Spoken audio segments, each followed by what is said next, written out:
all the fish and more. And it's a lekker big good morning here from the Sardine News. Another perler of a day. And this rainbow that I shot yesterday says we got no more rain coming. And the weather looks very good, like the bear predicted in his forecast the other day. In the meantime, conditions. Let's start with the tides. I don't know if you've been aware of, we're playing a little game down the bottom there. If you look down the bottom, you'll see there's little small numbers next to the tides. Now, that's the tide speed, the tide advancement from yesterday's low to today's low, in other words. So today, low tide is at 9:42, and it's 32 minutes ahead of yesterday's low tide, which was at 9:10. And then it jumps up to a very high tide, because we've got a new moon, by the way. Obviously, you know that. We're on 1%. Tomorrow is 0%. And we've got a big gap, 1.9, because tonight's low tide is 0.1. So that's going to mean strong currents and all that kind of stuff, although no one's going in the water yet, unless you've got a boat. But we've got some good news coming up, because let's just go through there's no wind this morning. The slight offshore, as you can see from the time-lapse. And there is going to be a little bit of onshore this afternoon. Obviously, that's normal. The waves are cooking.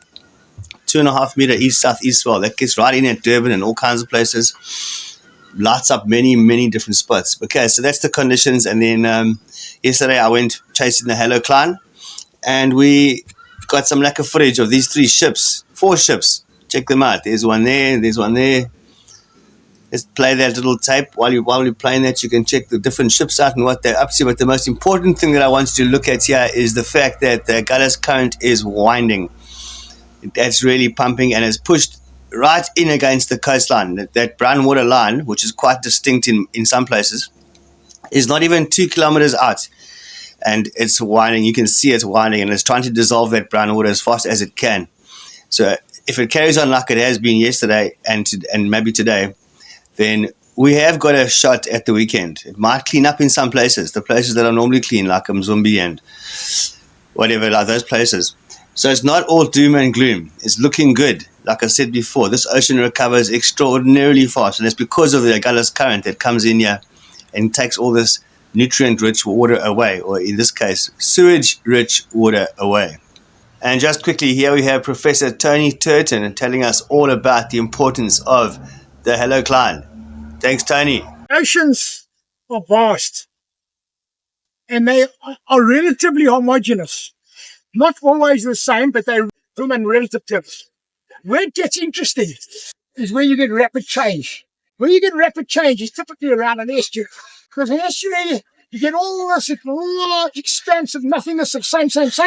And suddenly you get action happening now around a top. Halocline, where your fresh water and your salt water meets.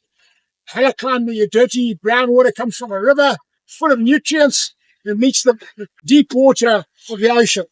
And it's across that Halocline, that point, that's where change takes place. And that's where you get huge abundance of life, because there's so many different activities taking place. In an ecosystem, you can think about it's about energy balances. Energy, it's all about energy. How much energy can be absorbed? What is the energy budget for a fish to survive? How much energy does it need to take in? It's got to exceed the amount of energy that it expends to swim to stay alive. It's all about energy, and energy is all about nutrients. And nutrients are always at their abundance around a place like a Halocline, because that's where you get this rapid change within a few meters of space. You get a rapid change from fresh water to salt water, for example, from low pH to high pH, low oxygen to high visibility. So it's along those interfaces, that's where you get a huge amount of transactions. That's what makes aquatic ecosystems really, really exciting. Thank you, Tony. It's always fantastic having you on the show. And it's a big welcome back to Adam Kamdar of Township Harper. He's back in the nest, in the crow's nest, where he stays there in Durban. Got this nice footage here from this morning. So basically, this swell that's coming into Durban so beautifully, and see how short period it is, it's coming from that cyclone. You see that cyclone at the top there? That's mean. It's only about 1,000 nautical miles away. But that's what the cyclone that's generating this east-southeast swell that's coming into Durban. So it'll light up many of the other point breaks that need a little bit of east in it for the surfing to happen. Just got to stay out of that brown water getting in your ears story. So I'm not too sure exactly where you're going to end up surfing, but these guys are braving it lekker here in Durban. Very cool. And the weather's going to be good. It's going to be cool. We just got to watch out for that cyclone doesn't come too close to us. At the moment, it's going north up towards past Inyamban now already. It's past Vilankulos. Looks like it. I don't know. That's the craziest cyclone I ever did see in my life. It's like a pinball at the bottom there, and then decides to go north. Normally they come the other way around of the whole of Madagascar. But okay, moving right on to Ifafa Beach. It's far to Ifafa. That's a lovely place though, man. Gee whiskers. Anyway, so my good friend Memory and her mate Alex have set up a flea market every couple of weeks. It's been very successful. It even rained during the last one, but still was successful. It's building momentum, and this time it's going to be on the 1st of March, 9 p.m. to 2 p.m. on the beach at Ifafa, just in front of that beautiful old hotel. There's that grass patch in the car park. That's kind of where it's all set up. And there are even some indoor stores in the hotel. There's all kinds of stuff going on there. Just typical South African old style flea market, voice rolls and pannakoek, that kind of stuff.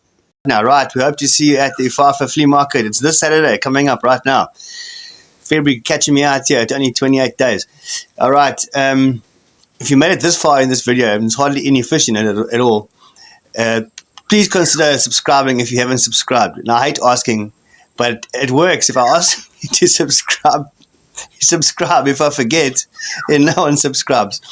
But yeah, it just helps, It helps me with advertisers and it helps us keep going and whatever. We want to keep doing this. This is the most fun ever. Hopefully there'll be more fish in the next report. Right, signing out. This is Sean, and don't forget to like and subscribe. Ciao, ciao.